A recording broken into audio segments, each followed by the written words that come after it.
Hello everybody, I'm SJM. Welcome to my Vault Hunters tutorial, tips and tricks.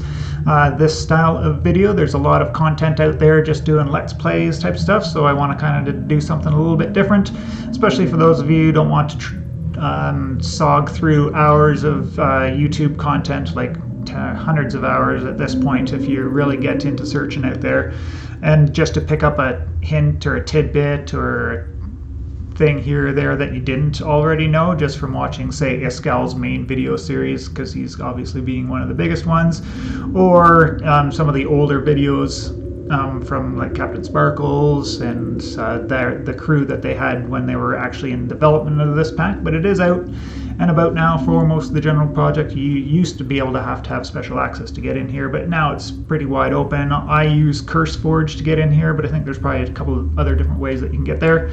VaultHunters.gg is their main site, so I do suggest going on over there. But first and foremost, as with all modded Minecraft series, we're going to go into the options and set up some things in here. First thing I did just for the very beginning, and I'll change this pretty much after we get the spawn chunks set, is I up my render to 32. I'll turn that back down to the reasonable 8 or 12 there, whatever, once we actually get playing, so my computer is not constantly loading terrain that I have absolutely no way to see or affect there. So controls, we want to go in here and resolve a whole bunch of conflicts. You don't actually get access to the big like technical mods, storage mods, all those, like all of the modded content that you might be used to doing.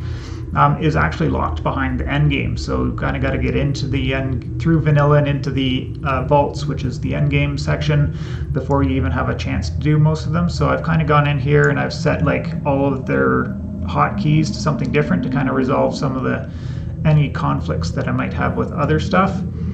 Also, we want to look at the vault section.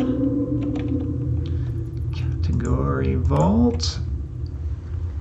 So we want to make sure that our ability cast key doesn't have any conflicts. Although this G here is yellow, there isn't actually any other G conflict that I can see through this control settings. And your open skill tree one, just make sure that one doesn't have anything. And then we can also set up hotkeys for our abilities. This game does have, or this mod pack does have, an ability and skill system, so you can set up some of these hotkeys here. I know which ones I've used because I've played a couple of beginning to like early vaults and even up to level 25 already, so I have a good grip on what I like for the early game. It's not, I guess it is subjective in a ways, because not any playstyles is actually wrong, just some playstyles are better for getting fast into the vaults, and other playstyles maybe save you some extra points so that you can be more powerful more early in the mod pack. So the other ones, just give me a quick second here. I'm going to put her on pause and find the other important ones to make sure that are good to go. Oh, I know one. We're going to look at zeros. So the minimap, this enlarged minimap, the Z did have a conflict which I resolved, and I'll show you why once we get into game. That's a pretty handy one to have. And then yeah, just your waypoint screen. This view again shows us that there's a conflict, but it works fine. And that waypoint screen, not super important, but it's a handy one to know for sure. Auto jump turned off, of course. Well, not of course. It's, again, one of those personal preference things. Love step up, but I hate auto jump. Well, don't hate it. I'll use it playing vanilla or something that's a little bit more relaxed, but for something that's more technical, a lot of fighting and stuff going on, then I prefer to have auto jump off. So we're going to go in here. We're going to get a world going. Just got the tutorial world. I'm going to leave this on the normal difficulty leveling. The one thing I don't know, and there might be some information out there, I just don't know personally about it. I think they're separate just as a notion, but they might affect each other. I'm not sure. So, but your overall world difficulty, and there's a separate difficulty setting for the vaults as well that we'll see once we get the world loaded up. But I don't know that this one affects the other or vice versa. And more world options if you want to play on the seed that I managed to generate. I haven't seen this one before, so we're going to find out together what happens. But yeah, you can just enter in that for the seed if you want to play beside me. Bonus chest, on or off, that's totally up to you as always.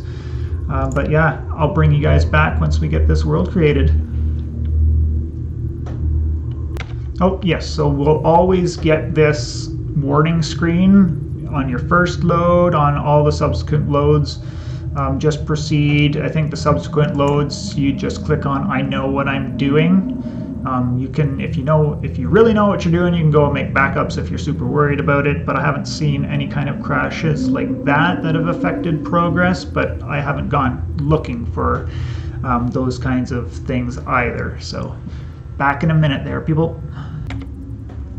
Alright, so this is going to take quite a while to load in, even though it's generated everything, and we're going to have big PC fan noises going off while we do this, but it'll pop us in and we will get the difficulty slider for the vaults part. So as I mentioned before, vaulthunters.gg is their official site. They've got some information on there, but not a lot. Like, the most important information on there is to go and have a look-see, a preview of some of the Omega rooms. I don't know that they have all of them on there for sure, but you want to kind of know what those rooms look like. So, because those are the kinds of rooms that you're gonna want to spend the lion's share of your vault time in. So mob vault difficulty and crystal cost multiplier. They're pretty self-explanatory unless you have no idea what's going on in Vault Hunters, in which case crystal cost multiplier just basically varies the amount of resources you need to craft the vault crystals, which allows you to do the endgame vault content.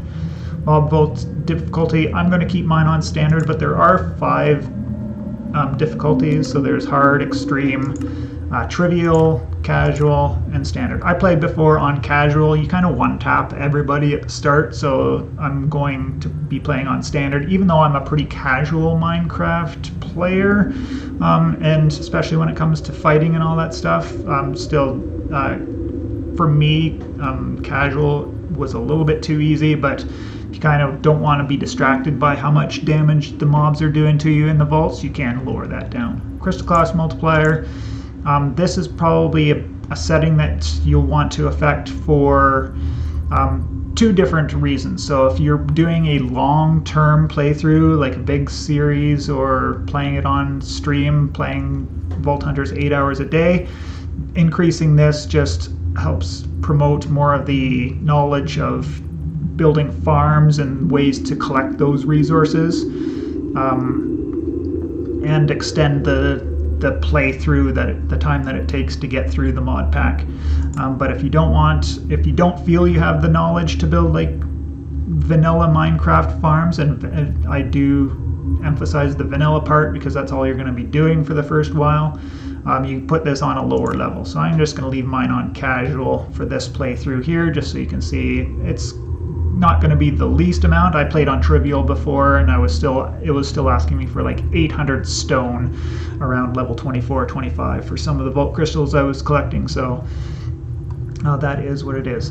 There's no time limit when you're in this screen, so you don't have to worry about your day passing while you're thinking about all this stuff. But once you have decided where you want to go, you just click confirm, and we are now in the world in a dark area. Didn't realize that we're under all this canopy stuff, but yes, I'm just circling my camera around to generate all the terrain and the directions.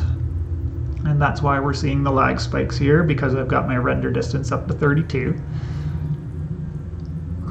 And we'll also just show up in the upper left there, we've got the minimap. And then, as I mentioned before, I have the Z key, and that'll expand it out so you even get a little bit, you can get a real good idea of what's going on close to you, as opposed to opening up the proper map. So we're just letting it, this is just generating all the stuff, and you can see it's generating on this map screen. But this is the main reason I set it up to 32 at the very start, because you get a real wide swath of what's around you, because we are looking for a village first off. We don't see that here, but that's fine. I am going to get out of this dark area before I go too much further, so let me get to a safe place and I'll bring you back. Okay, I spawned in the most horrible biome that you can, because I failed to realize I was at Y155. So this biome creates these huge masses of land. They're not even that big, really. Like, if we look on the map here, I don't think these all connect. Like, sometimes they're just singular islands. But anyways, it's so far down. Like, there's no reasonable way without anything other than getting a pickaxe or jumping for that water, which looks like pretty much pure death. How we can get there. But at any rate, if you spawn into the world, you don't have to get out of a dark area, because I was getting shot by a skeleton to start off there, managed to dodge him. But we're going to hit our H, and we're going to get into these into the Vault Hunters section of the game, because we do have these 5 unspent skill points, as you can see in the top right there. Let's try and highlight that. There we go. That's pretty good. So you'll get to spend those in this screen. The first screen is just basically an overview, and this will start making sense once you start doing vaults and get into the meat and potatoes of the mod pack. But these are our active skills, and then we also called abilities, and then we also have passive skills called talents. So the way you put all these together, just like any kind of RPG or action RPG type of game, is you're gonna want to pick skills and abilities that work together or help you get towards an end goal period, where something like well fit, which this will just give you extra hearts. Oh, hey, that sounds great. It doesn't actually advance any plans other than maybe a big tank plan, which I don't think that's super feasible in this pack. It might be, but that might not be till maybe mid-game. But as for our active abilities, the ones that we're going to want to take straight off the bat, Vein Miner. If you know about modded Minecraft, you know the value that's in this, but basically it allows you to mine a number of blocks equal to this number here. Usually it's a set number that drains hunger, but in this pack it doesn't drain hunger. You're just limited on the number of blocks depending on the level. So there's 5 different levels here, and the cost is 1 per level until we get up to 4 and 5, which are going to cost 2 points each. But we're going to put 1 point into the Vein Miner here for now, because it is a good little helper off the hop. I wouldn't even sneeze at anybody choosing to go straight to level 2 straight away. You double the effect, and as well 8 blocks more than 4. As you saw before, dash is another one that I use highly a lot. This is a great mobility skill and is going to just make getting around both in the world and in the vaults a lot easier, and can get you out of tricky situations as well on the other end. So we're going to put a point into that straight away here, because we really do want those 2 as soon as possible. And then the other one that I think for my playstyle works the best is speed. It only costs 1 point here, and we're going to get speed 1 straight off the bat, so that's going to affect all of our movement. And basically at the beginning of the game you're going to be doing a lot of movement. Even if you're doing like a speedrun strat where you kill the Ender Dragon within an hour type of thing, speed's going to be even more important for that kind of a thing, but just overall that's where I want it. So those are the 3 points I'm going to spend for now, but just note that the other quote-unquote necessary skill is going to be Torquer, but I'm going to talk about that once we get down to that point. So let me start wandering around the world. I'm going to start doing some general exploration stuff, and we're going to look for a village being the most important thing. So I'm going to be, walking a few chunks and then opening up the map and scanning the area. Like, open up this map. Oh, did any villages start popping into view? No, doesn't seem so. And so on and so forth. It's a little bit tedious, but that's where we're at. We'll bring you back here in a few. Oh, almost forgot. Yes, so remember we set those hotkeys at the start.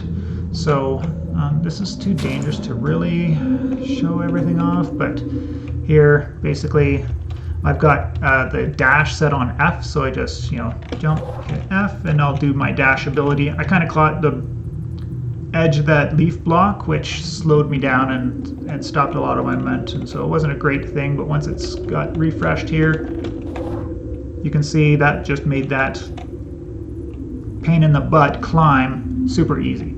So that's why I get off of that ledge just before creepers see me. But with Vein Miner, I've got that one set to the grave key. So just hitting that and holding the grave key isn't going to allow me to vein mine these leaf blocks. I do still have to hit the G, which I showed you earlier was the action key, and it will activate whatever you have set up or whatever is in this highlighted box here. Once you start getting multiple skills, this is going to be a little bit of a pain in the butt and just requires you to pay attention. But now that when I hold G and do that, I'll break 4 leaf blocks at one time. And hey, we got some sticks, that's cool. Modded wood at the very start is no bueno, to be honest. This rainbow eucalyptus stuff does most of the normal wood stuff, but it doesn't make chests. Like, what's up with that? Like, you missed an important recipe for the modded wood.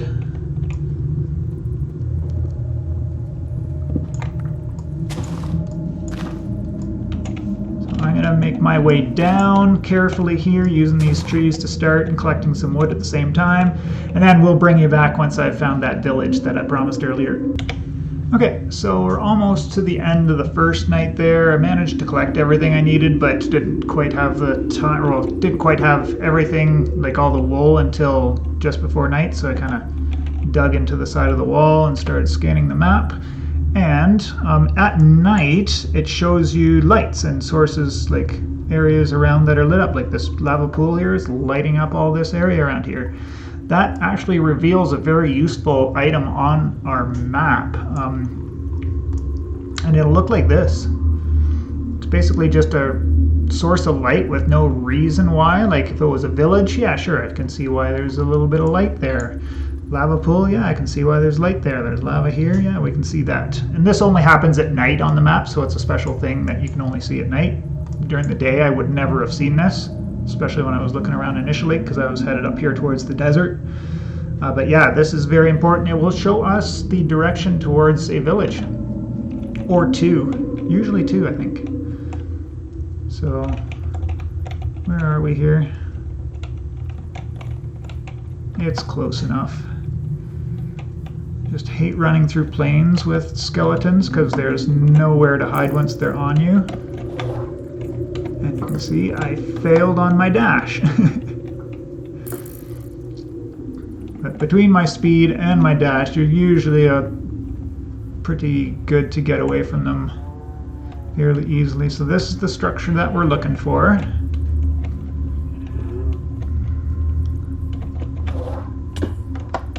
And yeah, just getting used to that dash, especially off the start, so you know what it does and where it can go, makes a big difference when you do get to the vaults. So what I was going to demonstrate from this is how I use these things to find my village, because sometimes it can be tricky. But this direction, 600 blocks. So basically I opened the map, I right-clicked on it, and you can set a temporary waypoint there. The hotkey is also plus, but that's a little bit too far away, so I just used the right-click one because I was being hunted by a creeper.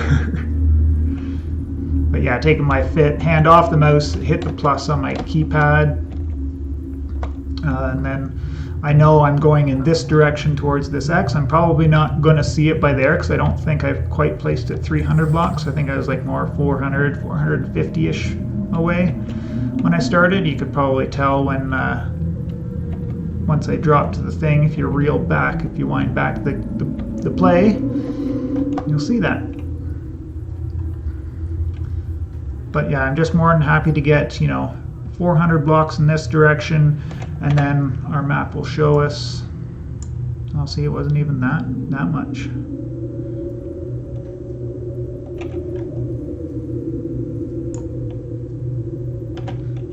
So yeah, I got quite a ways further to go this way before we find the village. But then I want to go back the other way towards the desert village, because the desert's going to have one of those, or hopefully has a desert temple, because those are the kinds of things you want to find early in your early exploration as well, just to get things like a golden apple maybe.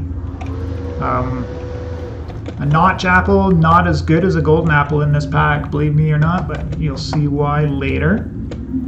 Oh, and I've run out of food again. I had taken a bunch of damage from skeletons, as I alluded to earlier, so I had to end up eating the 3 pieces of my mutton when I was camped out in that hole.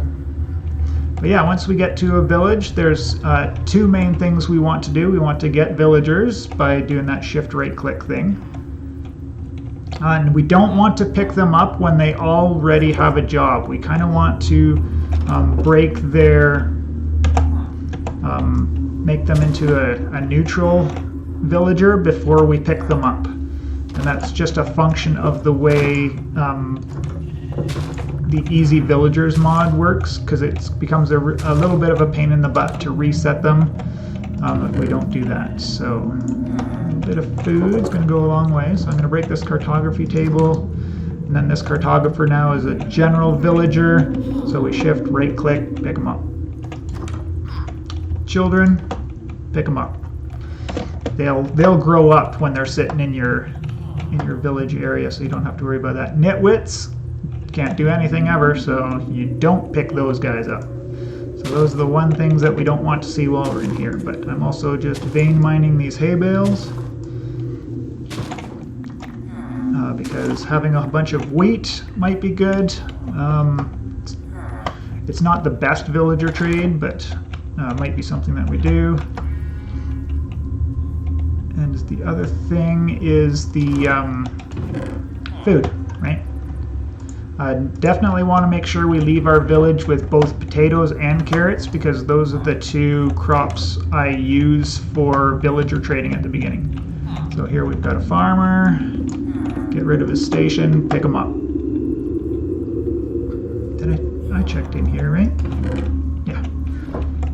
2 gold nuggets is what I had on my brain, but we don't want that clogging up our inventory here on our initial world search, because we did not find the number 2 thing that we really want to find when we come to a village, and that's an industrial engineering house.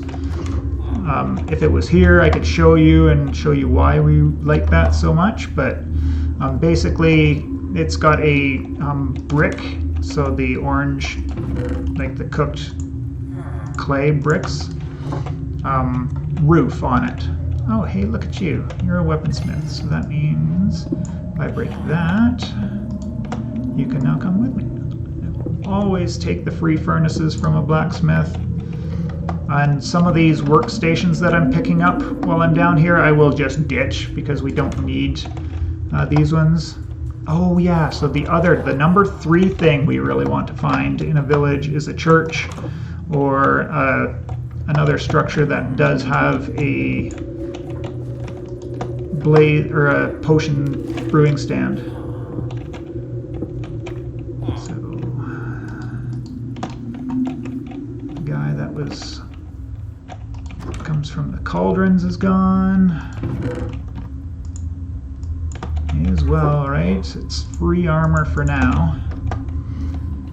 And yes, so the big thing in Vault Hunters, iron armor only has 2 armor to it. Leather, just 1. All the armor values are scaled down. You'll always find one of these in here. They are waystones. You do need to have the mod unlocked to be able to use them or even place them on the ground, but picking them up is super important, and I highly recommend doing that when you do find your first village. Getting at least one it's super handy when you do get to the waystones later, because they are quite expensive to craft. Yeah, I can get rid of that.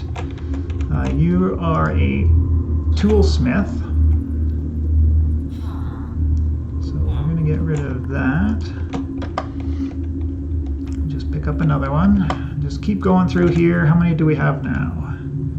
2, 3, 4, 5, 6, 7. So that's the bare minimum. So I'm happy that we did get that. Oh, we've got an actual librarian, which means we get a free lectern. That's super important. Free books are super important because this just means you don't have to set up a cow farm to do all of your villager trading. So we definitely want to pick up, 20 to 30 books off the start of the game. But yeah, no immersive building and no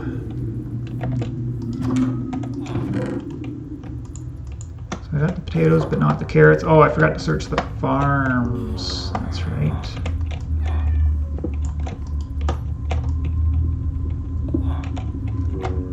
More furnaces just means we can smelt things faster. Oh, hey, there's a leather helmet. Out there. Never gonna... Well, actually, I do need 1 grindstone. That helps me. It's not super necessary for my strategy, though. Get rid of some of these, because as I mentioned before, the modded woods are not so good. And a smithing table. Yeah, you want to keep a smithing table, too, because that's for making netherite gear. Okay, first village down. We can keep looking for more villages, because as this guy down here indicated, there was another village in this direction, but I'm just going to head... Oh, there's another desert up this way. But this one looks bigger, so... Or we have possible ocean here. Ocean's super good, because in the ocean you can find the shipwrecks and the buried treasures, and that'll give you... Those are really good because that'll give you extra... or some starter iron and gold, which you can use right off the hop. Gold not so important, maybe just for building, for going to the nether, but I wanted to do a kind of circle back this way is the way I'm going to be doing it, because I do want to head over to that other village and just see if I can't get a few more villagers, a little bit more of the map unveiled, so I know where certain biomes or materials like this terracotta is, because the vault altar might ask you for it. So that's what I'll be doing for a little bit of rest of the beginning game, and then we'll settle down and get into doing some villager trading. So I've found a second village, but my inventory is getting super clogged at this point, so I'm not going to be picking up a bunch of these villagers for now. And there is no industrial building, and there is no church. So there's not a whole lot to show here other than the fact that I just hit B, which opens up our waypoints, and you can make a waypoint or use, like you saw me do earlier, open up the map, right click, and create a waypoint. I just happened to click exactly on my waypoint, but over here just create a waypoint, hotkey B. I'm marking it because now that I know I have a village here, I can come back here for more villagers later. I don't need more necessarily now, but this is a huge find here. Yes, I will take 36 more books for free, so we've got a healthy amount of books now. 39. Now it's just about to be nighttime, and I think it's going to be beneficial to have a set spawn. Blast furnace is important. So this is one of the other stations that we want to find. So a blast furnace, you can keep these composters on you because we need to make farmers, but the blast furnace makes the armorsmith, one of those. And like I mentioned before, the brewing stand so that we can make a cleric, and then the rest is all lecterns for the librarians so that we can enchant our gear super good. child, this is my bed.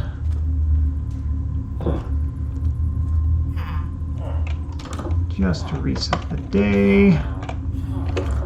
Now, if I'm not mistaken, this is not the other village that this waypoint down here was pointing us to, so, but this desert might even wrap around. We're not sure, but we'll do that, and we'll bring you back for the base building part, or base built? No, villager trading part. That's where we're going next.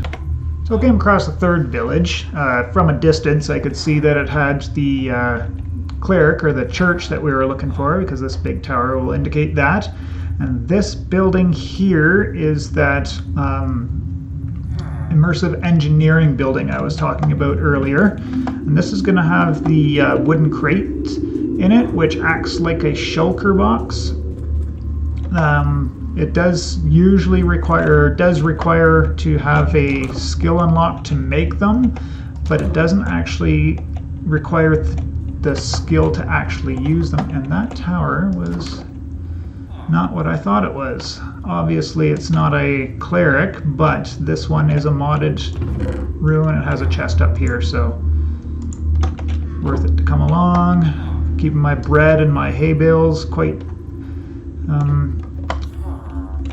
or keep picking up all the hay bales and everything from each area there as we come, so that we've got lots of food, and hay bales are also kind of handy for exploration. So in these rooms, sometimes outside there will be one of those wooden crates, but this one only has the one inside, so I'm just gonna dump a couple of things up there and take this immersive stuff out. Well, let's actually, if we get all of these villagers out of our inventory, we don't have to listen to them humming and hawing. And I guess that's the one trade-off to actually... Oh, here's the second one. Nice.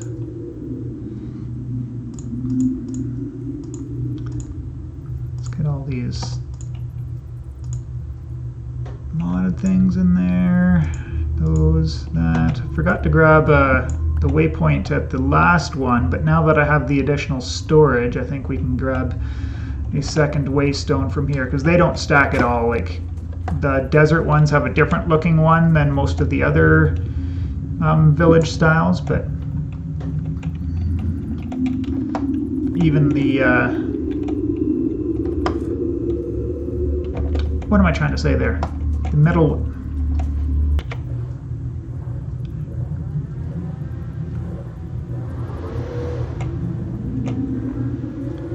So yeah, I totally forgot what I was talking about there a second ago. It happens. I just lost my train of thought and went there. So right now, just looking for a compelling place to make a base, or a starter base at the very least. It might not be the actual final place where we settle down, but I found this area here, which is a ridiculously sized coral reef, so that has some merit to it. This is the kind of thing I can see from the map, so I don't typically mark it down, but in my U I've found some bees, and there actually happen to be some wolves right beside it, like a bee nest, and actual wolves beside it as well, so I marked that off. You're going to kind of want to note things like that, so a place where bees, where you see a beehive, you can go back there and collect that later, or even just to get the bees, you'll know where you might be able to find a couple to get them started, because you will need to do those. Turtles, so if you find turtles along the way, you can always mark that, because that will be their home beach, and they'll always return there after some point, so you might, once you go back there, you might have to wait for them to show up. But yeah, so all those kinds of things are important to do, and you don't actually have to worry about these things like clogging up your inventory and then making all sorts of confusing little like markers in your world that you might navigate by. So you can always go in here and we can edit it and make it disabled. So I can see here that I have a bee, but it's disabled and it doesn't show up on my world, in my world anymore, distracting me. So these are the two villages. I'm not using those right now. If I need to get more villagers later, then we can just re-enable them to see them in the real world. But just note, yeah, you can't see them in your map either, so it won't clog that up on you too much. And there's a nice looking pink forest back there somewhere. Let's get rid of the mobs. And yeah, I'm gonna keep looking and we'll bring you back later. I love the look of these autumn forests. Okay, well, I'm back. That was a lot of exploring to do. I see roughly a circle. That's 3,000 blocks in radius, or diameter, sorry. So yeah, quite a lot of exploring, but I did find a lot of villages and thus a lot of crates. Kind of stopped grabbing a lot of stuff at some points because this is not an actual playthrough. I'm doing a tutorial style playthrough, so enough villagers, a couple of starter stations to get going, and we'll get them set up and review that. Found 3 diamonds, super lucky, because then we can at least get a diamond pickaxe for our first vault. It would be nice if we had 2 more for a diamond sword, but we don't have that, so that's fine. And yeah, 4 other empty crates, one which I just kind of put some of the industrial engineering, immersive engineering stuff in just for now. I couldn't find any compelling place to kind of settle down on the map. This biome here it's pretty, it's got some flowers, but it wasn't surrounded by anything that complemented it, so I kind of just decided to locate the stronghold, and I'm camped out on top of that because generally my playthrough so far have been involving me going back to the stronghold or back to the end 3 or 4 different times before we actually get too far into the vaults, and it's handy to be close to the end there because sometimes it's going to ask you for annoying things like a dragon head, in which case just kind of saves you that extra flight to get back here and to get over to the end. Or if we build our experience farm, our mob farm out of Enderman, then we're right close to that access, although we don't truly need it because we're going to be using the cleric to get all of the ender pearls we need for getting actually into the end in the first place. But pearls after the fact are still needed in some quantity, more or others depending on what you do with it. But I think I'm going to wrap up the first episode here after I show you how we set up our villagers. One thing I forgot to get was some dirt so that I could make a little farm. But essentially you'll just set up your villagers. You'll get down 2 composters, maybe 3 composters, and you can basically, well, with 2, a full inventory of carrots and potatoes. So you'll have a little 3x3 area where you'll have 5 carrots and 4 potatoes, or vice versa, right? And then you'll just, a full inventory will get you a little over a stack of emeralds at a time. And you'll be able to do that 2 times a day because they do reset once per day. So if you get your timings down, then you can actually do 2 stacks of emeralds in a day about. But there will be some residual downtime where you could do some base base construction or doing small excursions for looking for items out there. So that's kind of another reason why I liked here. It was on the ocean, so it's easy to go out and go exploring for stuff if we need to from there. I will be doing some vanilla stuff as I go through here, but I'm not going to be doing any of it on camera because this isn't that kind of a showcase, right? So I'm just blocking off the only way mobs can get up to bother me, so I get left alone when the nighttime comes.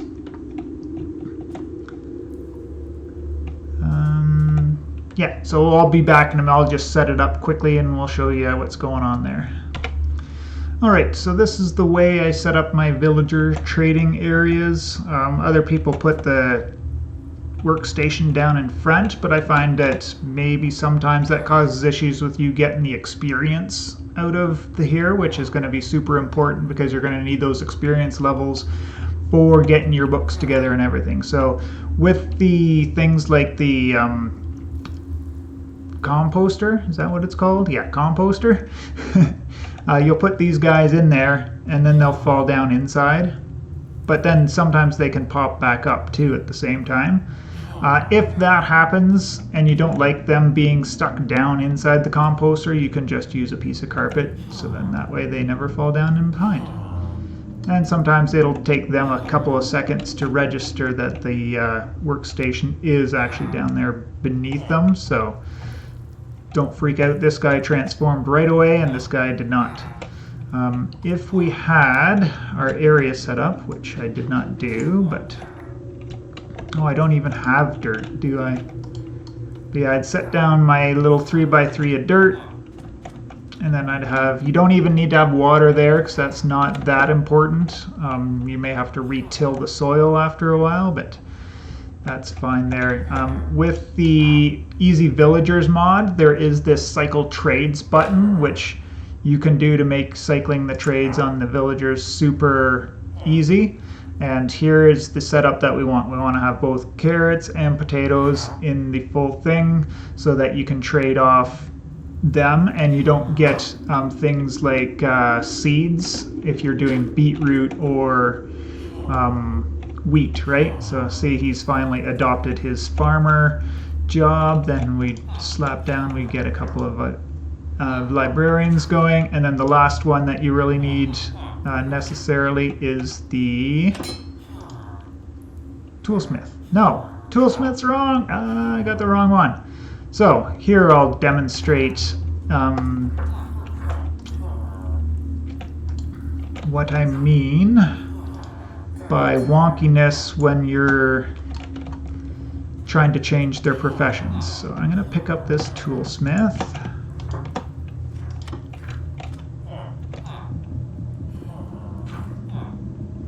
Then break his station. So we can see in my inventory he still identifies as a toolsmith. If I put down this blast furnace, which was what I need to get the armor smith, oh, he changed right away. That's the first time that's done that. I've done that 100 different times and it sucks. But anyways, once we get this armor smith leveled up to the top level, he's going to give us trades for some diamond equipment with some enchantments on it already, which that'll be good enough to get you through the nether and through the end, and even get you through your first couple of vaults if you don't want to put any effort. Well, and you really shouldn't put too much effort to getting ancient debris when you're in the nether. Because that's, you just don't, you don't need netherite at the very start. It would be nice to have a netherite weapon, of course, but at the start of the Vault Hunters, unless you've gone like super insane difficulty level on the mobs, then in which case you might want to do a little bit more preparation before you go into the vault, but that's just for your basic playthrough. That's absolutely fine. Just have enough librarians. I think you want to get protection 4, you want unbreaking 3, mending, you can take it, you can leave it. I do suggest having it, but it's not super necessary for your armor, but you're definitely going to want to have it when you get your Fortune 3 pick is the other one. So we've got protection, unbreaking, mending, fortune.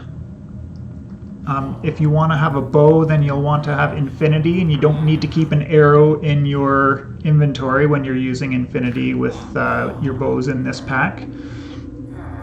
So that's 5 librarians right there.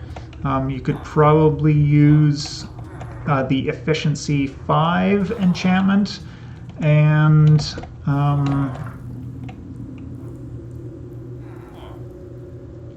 silk touch is the last one. So you want about 7 librarians. The only hint I have there is when you're cycling these trades, and we've got the hotkey C, right? And you're checking the book here. When you find a good one to stop at, So there's the Unbreaking 3, but it's a paper trade. So I wouldn't set this as my first one because you definitely want to have the bookshelf as the secondary trade on your first. So there I would just trade that up, get that Silk Touch. This will be an important one for the long term, but for the very start, it doesn't matter. But the important part would be getting that oak bookshelf so that you can get the bookshelves to make more lecterns, so you can turn more of these guys into librarians to finish off all of the enchants that you want, right? So, you know, minimum prot 4, Unbreaking 3, Mending, and then on top of that you can add whatever you want. You might even want to have a blast protection on one of your initial pieces, just because that's going to be causing a lot of damage in your first vaults will be the creepers. Creepers and witches will be your first things, which leads us to our last 2 skill points to spend. So in this situation, this kind of a setup, I would take Twerker, but it's not absolutely necessary. You can set up normal modal farms at the beginning, and it just will be a lot longer process to get these guys leveled up to or get these guys to get you enough emeralds to buy all of the books and the diamond equipment that you need from your armor. Because yeah, it's just going to be a lot quicker to get diamond gear from your armor, which you want to find these 2 trades, boots and helmet, at the start, and then you just have to kind of bite the bullet and buy these at the start. And then what you do with them is you can melt them down, put a hopper in a chest, and then you can just feed a furnace a whole bunch of the gear you get from him. You'll get iron nuggets out of it, which is kind of a bad trade-off for emeralds for an iron nugget, but emeralds are essentially free anyways. So you'll buy enough, you'll get him leveled up enough by doing that, or by buying the chain armor that's just gets you up there a little bit faster at the end. And yeah, the farmers at the master level will give you a trade for golden carrots, so that'll take care of your food all of the time. You'll want to set up a cleric eventually so that you can get the ender pearls, so that you only have to farm blaze rods when you get to the end, which is a lot easier to get in this because it's 116.5. So that means that the 116.1 speed strat of going to the Bastion to get ender pearls is really unreliable. You really need to high roll to get the ender pearls that you need. So making a cleric for your ender pearl trades is where you want to go there. And yeah, that should get you all the stuff that you need to get, you know, into the nether. If we were close by a lava pool, you could do the speed run nether portal that way. Other than that, you do need to get those 3 diamonds so that you can have the diamond pickaxe to get the obsidian you need. I did find 4 obsidian at some broken portals around, and not one single block of or golden block. I did find 3 golden apples in some of the these guys, desert temples, and that's super important because if we go in here, we look at the use. Golden apples are required to brew potions of healing, and potions of healing, I hope you know, are required inside the vaults because you don't normally regenerate health in there. If you get a certain vault multiplier, you can, but you won't see that all that often. So that's we're closing in on an hour here in this first episode. I was hoping to keep them down to half an hour, so gone way overboard with like sort of the let's play part of it that I did. I did a little bit of explaining that way, but I'll try and keep the next one a little bit more straightforward. Basically from here you just get your nether portal, get your blaze rods, and then go to the end, beat the dragon. When you're in the end and beating the dragon, you have to make sure that you do go to the outer end and get some chorus fruit and some end stone, because to make the vault altar, which is the thing you need to create the vault rock, or the vault crystals, which you get from vault rocks, requires purpur blocks. You don't have to find an end city to find purpur blocks, because these are just made with 4 popped chorus. 4 popped chorus will get you 4 purpur blocks, so don't over make those. And then you need the block of diamond. You're probably going to have to go far for mining for that, but in this mod pack it's not a good idea to go and do too much mining. You kind of want to find iron and gold from your initial exploration to get you through the early parts of the game, and at the end you're going to be getting tons of iron out of the vaults anyways if you choose to get it that way, or you set up an iron farm and get your iron that way long term. Kind of saves you some looting while you're in the vaults, but that's neither here nor there. That's a personal preference one. So yeah, once you've gone to the end, I do suggest though finding the end city with a ship to get the elytra. And you can grab the health potions and the brewing stand from that there, because those 2 health potions you get in a ship is going to be pretty valuable for doing your first vault, especially if you didn't find any luck into any golden apples on your trip. You can craft the crapples in this, but it's not gold ingots to make it. It's gold blocks. So yeah, you need, what's that, 9, 80, 81, no, 72 ingots of gold just to make 1 golden apple.